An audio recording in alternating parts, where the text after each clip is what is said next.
Baru-baru ini saya baca mengenai akan adanya revisi ya Undang-Undang Penyiaran, Undang-Undang Nomor 32 Tahun 2008, di mana sejarahnya saya juga pada waktu itu ikut sebagai pada waktu uji publik, karena saya juga ada di dalam dunia penyiaran dan saya mewakili ketua umum Asosiasi Radio Siaran Swasta Lokal Indonesia atau ARSLI, di mana saat itu saya adalah ARSLI Jawa Timur, dan saya hadir di beberapa pembahasan pasal-pasal di Undang-Undang Penyiaran tersebut. Nah, saat ini direvisi, tetapi dalam draft RUU Penyiaran ini ada banyak problematik, ada banyak hal kontroversi ya. Nah, saya baca hanya sepintas ya, bahwa divisi penyiaran kalau dulu nih ya, saya bacakan ya, kalau dulu itu adalah penyiaran adalah satu kegiatan atau tindakan ya mentransmisikan sinyal siaran dengan menggunakan bagian yang namanya dari spektrum ya, frekuensi radio, televisi ya, melalui transmisi terestrial, kalau sekarang ada lagi yang digital, melalui TV kabel, ya, satelit, internet, dan sistem transmisi lainnya, atau dengan menggunakan spektrum elektromagnetik hanya, dan sesuai dengan perkembangan teknologi untuk dapat diterima secara bersamaan dan atau dapat diakses kembali masyarakat dengan menggunakan alat penerima siaran. Kalau radio ya radio,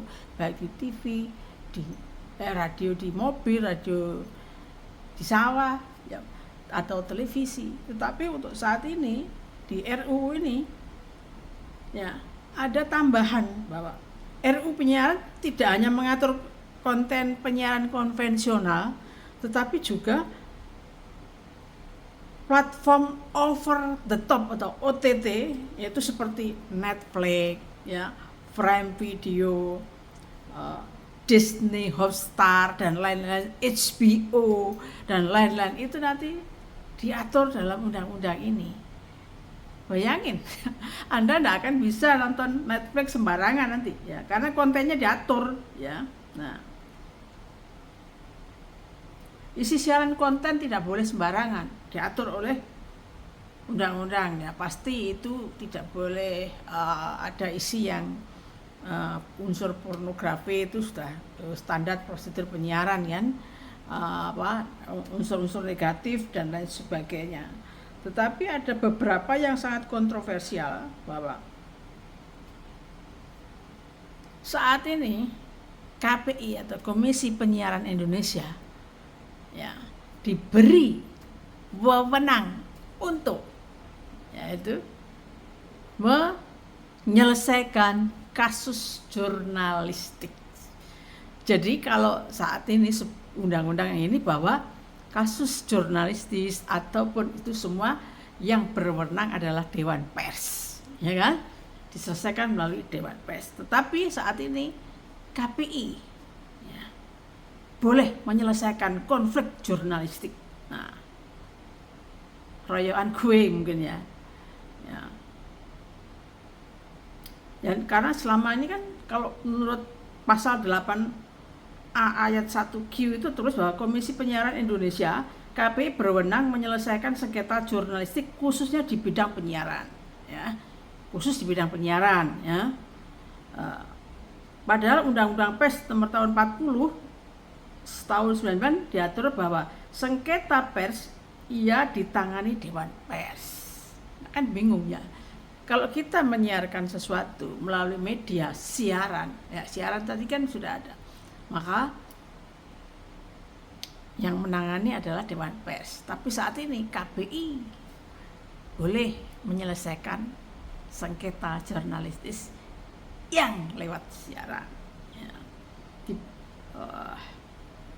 Dan menurut teman-teman dari Dewan Pers bahwa ini adalah pelemahan Dewan Pers.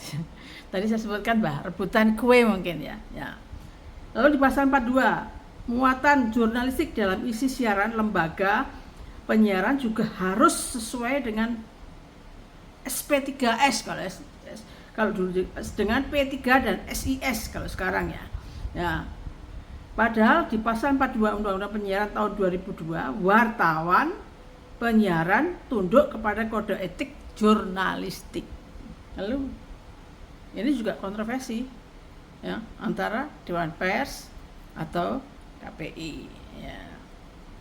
Sekarang pers dilarang menayangkan konten-konten eksklusif jurnalistik investigasi ya, seperti Aiman itu kan, investigasi kalau ada produk atau mungkin makanan berbahaya mengadakan, sekarang tidak boleh.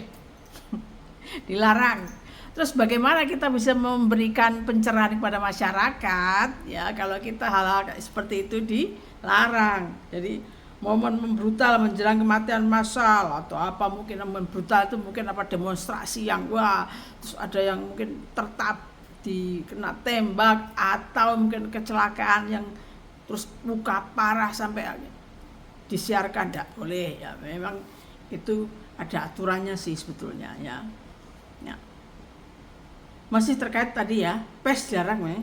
Pasal 508 juga memuat aturan penayangan eksklusif jurnalistik investigasi seperti yang saya baca, dan itu teman-teman dari Aliansi Jurnalis Indonesia atau Aliansi Jurnalis Independen atau AJI, Bayu Wardana menilai bahwa ini mengancam kebebasan pers ya, seperti tadi ya, pers mulai akan dibungkam,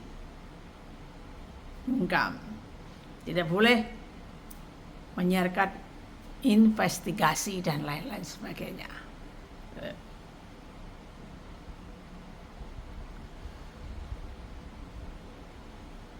Mungkin yang suka film horor, kita juga tidak akan bisa nonton film horor ya di Netflix atau secara digital yang kita bisa download dan lain sebagainya ya, karena di pasal 508 ini ada keterangan ya bahwa penayangan yang mengandung unsur mistik ya, tahu unsur mistik itu apa ya, berarti film horor, azab kubur udah nggak boleh lagi ya. Nanti yang biasa nonton azab itu tidak akan bisa nonton lagi ya. Bagaimana menurut Anda? Kalau menurut saya ini adalah awal dari pembungkaman jurnalistik, lebih orba dari orba.